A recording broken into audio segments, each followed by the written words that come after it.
Shelton Benjamin. This is Harley Race. This is Mick Foley. This is Mr. Wonderful Paul Orndorff. This is the Monster Abyss. This is Daniel Bryan. This is JBL, and you're watching the MWF. Be there live.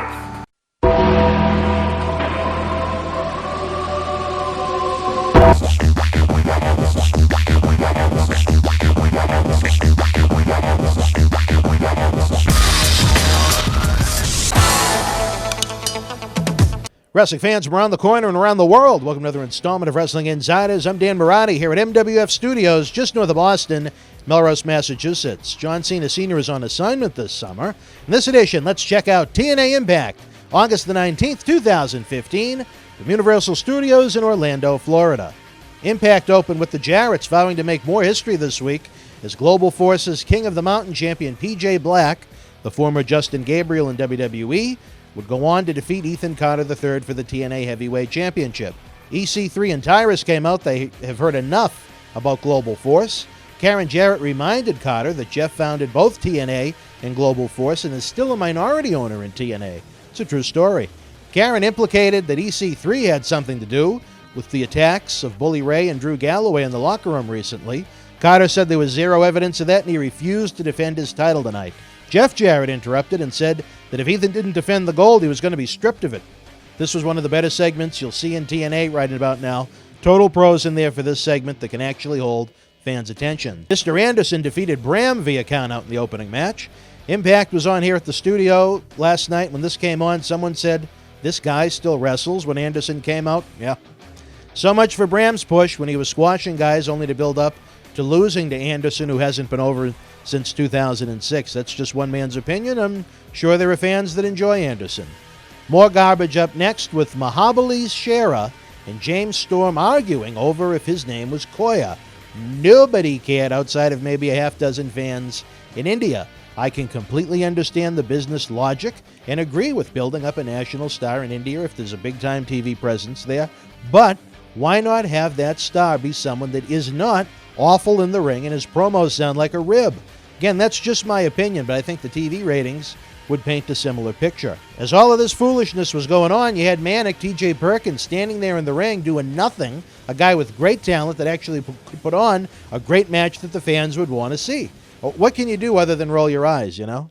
In a steel cage match that sucked, Gail Kim defeated the Dollhouse. The Dollhouse entrance music, it's pretty depressing. I don't quite get that. It should be upbeat, not so sad sounding. Gail Kim can try, but she was in there with two mannequins. Could go into more detail, but in the end, I'm not trying to bash anyone. I'm just trying to paint a picture that professional wrestling fans don't want to see bad, fake-looking women's wrestling. Come on.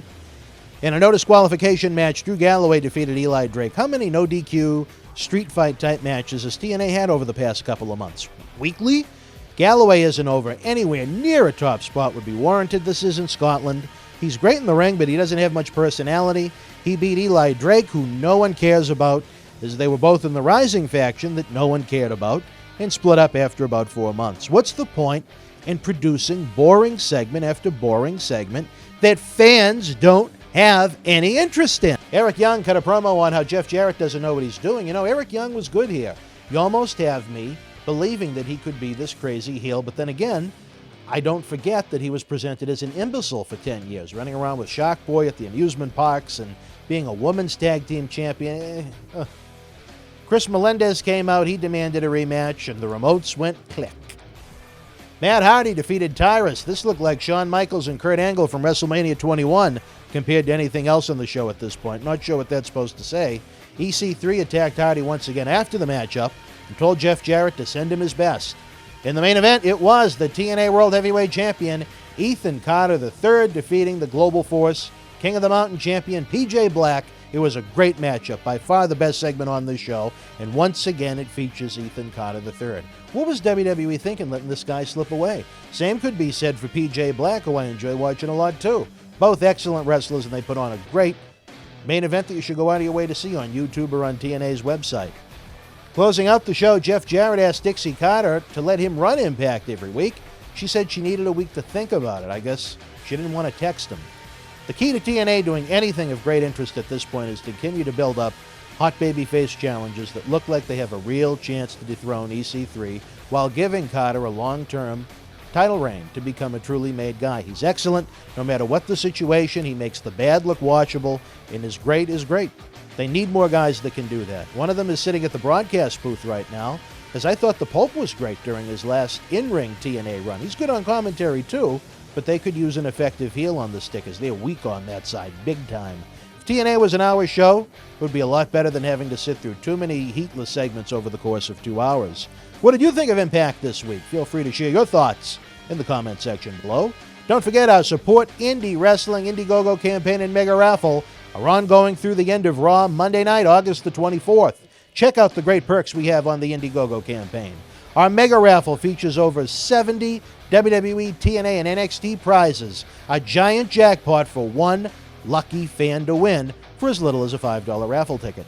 Finally, we have Patrick Clark of WWE Tough Enough joining us Monday night as well, right here at MWF Studios to take part in an in-depth sit-down interview, and he's going to be available for a limited amount of fans to get autographs and pose photos as well. It's going to be a great night, a great chance for fans to meet Patrick before he's in NXT and WWE once again. For complete information, visit the BostonWrestling.com super site. Running out of time once again here, folks. Until we speak again, you and yours, be well.